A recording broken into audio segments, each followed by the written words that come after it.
रोहन एक छोटा सा लड़का था। यूसी रंगों से बहुत प्यार था। वो घंटों बैठकर चित्र बनाता रहता। उसके चित्रों में जान होती थी।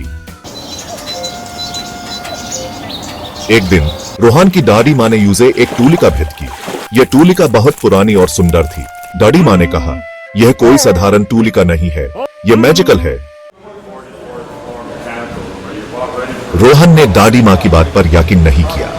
दादी माँ ने कहा था कि उनकी पुरानी टूलिका में जादू है। रोहन को यह बात कुछ हजम नहीं हुई। उसने सोचा, आज के जमाने में ऐसा कैसे हो सकता है। लेकिन दादी माँ अपनी बात पर अडिग थी। उन्होंने कहा, बेटा, यह टूलिका तुम्हारे दादाजी ने मुझे दी थी। इससे जो भी चित्र बनाया जाता है वो जीवित हो उठता है। रोहन ने सोचा, यह तो सिर्फ एक कहानी है, ऐसा कुछ नहीं हो सकता। उसने उस टूलिका से एक पक्षी का चित्र बनाया। रोहन ने सोचा, चलो देखते हैं दादी माँ की बात में कितना सच है। उसने अपनी पुरानी ड्राइंग बुक निकाली और टूलिका को रंगों में डुबोकर एक सुंदर पक्षी का चित्र बनाने लगा। हर रंग को बड़े प्यार से लगाया, जैसे कि वो सच में जीवित हो। उसने पक्षी के पंख, आंखें और चोंच को बड़े ही ध्यान से बनाया। जब चित्र पूरा हो गया तो रोहन ने सोचा, अब क्या होगा। अचानक पक्षी चित्र से बाहर आ गया और उड़ने लगा। रोहन दंग रह गया। उसने अपनी आंखों पर विश्वास नहीं किया। वो पक्षी सच में जीवित हो गया था। उसने अपने पंख फैलाए और कमरे में इधर उधर उड़ने लगा। रोहन ने सोचा, यह कैसे हो सकता है, क्या दादी माँ सच कह रही थी। उसने दादी माँ को बुलाया और कहा, दादी माँ, आप सच कह रही थी, यह टूलिका सच में जादू है। दादी माँ मुस्कुराई और बोली, बेटा, यह सिर्फ टूलिका का जादू नहीं बल्कि तुम्हारे विश्वास का भी जादू है। जब हम किसी चीज पर पूरा विश्वास करते हैं तो वो सच हो जाती है। रोहन ने अपनी दादी माँ को गले लगाया और सोचा, आज मैंने एक नया जादू सीखा है। रोहन ने देखा कि पक्षी को भूख लगी है। एक दिन जब रोहन अपने घर के बगीचे में खेल रहा था, उसने एक छोटे से पक्षी को देखा जो पेड़ की डाली पर बैठा था। पक्षी बहुत कमजोर और भूखा लग रहा था। उसके पंख भी थोड़े से बिखर गए थे और उसकी आंखों में उदासी थी। रोहन को उस पक्षी पर दया आ गई और उसने सोचा कि कैसे उसकी मदद की जाए। उसने अपने घर के अंदर जाकर अपनी माँ से पूछा, माँ, क्या हम इस पक्षी की मदद कर सकते हैं। माँ ने मुस्कुराते हुए कहा, हाँ बेटा, हम इसके लिए कुछ कर सकते हैं। उसने तुरंत एक पेड़ का चित्र बनाया जिसमें फल लगे थे। रोहन ने अपने रंगों और ब्रश को उठाया और एक सुंदर पेड़ का चित्र बनाने लगा।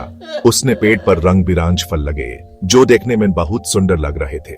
उसने सोचा कि अगर ये चित्र सच में जीवित हो जाए तो पक्षी को खाने के लिए बहुत सारे फल मिल जाएंगे। रोहन ने अपने चित्र को दीवार पर लगाया और सोचा, काश ये पेड़ सच में होता। पक्षी ने फल खाए और पेड़ पर अपना घर बना लिया। रोहन बहुत खुश हुआ। अगले दिन जब रोहन बगीचे में गया तो उसने देखा कि एक नया पेड़ उगाया है, बिल्कुल उसके चित्र जैसा। पेड़ पर वही रंग बिरंगे फल लगे हुए थे। रोहन ने देखा कि पक्षी उस पेड़ पर बैठा है और फल खा रहा है। उसने देखा कि पक्षी ने पेड़ पर अपना छोटा सा घर भी बना लिया है। रोहन की खुशी का ठिकाना नहीं रहा। उसने सोचा, यह तो जादू हो गया। उसने अपनी माँ को बुलाया और उन्हें सब कुछ दिखाया। माँ ने कहा, बेटा, जब हम किसी की मदद करने की सोचते हैं तो कभी कभी जादू भी हो जाता है।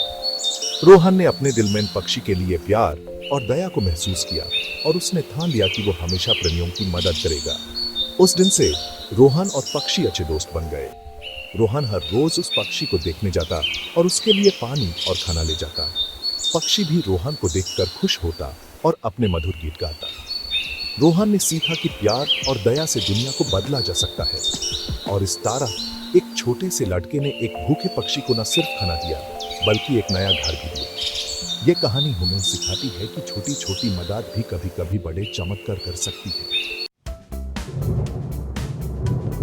एक दिन रोहन ने देखा कि कुछ बच्चे उदास बैठे हैं।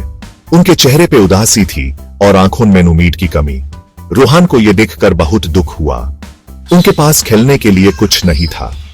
बच्चे बिना खेल के बोरे हो रहे थे।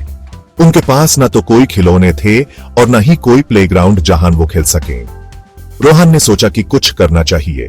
रोहन ने तुरंत अपने मैजिकल टूलिका से एक सुंदर सा गार्डन बनाया जिसमें हर तरह के रंग बिरंगे फूल थे। उसने अपने ब्रश से ऐसे रंग भरे कि गार्डन जीवंत हो उठा। हर तरफ हरियाली थी और फूलों की खुशबू फैल गई। जिसमें झूले और स्लाइड थी। बच्चे खुशी से झूम उठे। उन्होंने तुरंत झूले पर झूलना शुरू कर दिया और स्लाइड पर फिसलने लगे। गार्डन में अब खुशी और हंसी की आवाज गूंजने लगी थी। रोहन ने सोचा कि यह सब देखकर उसका दिन बन गया। बच्चे अब मिलजुल कर खेल रहे थे।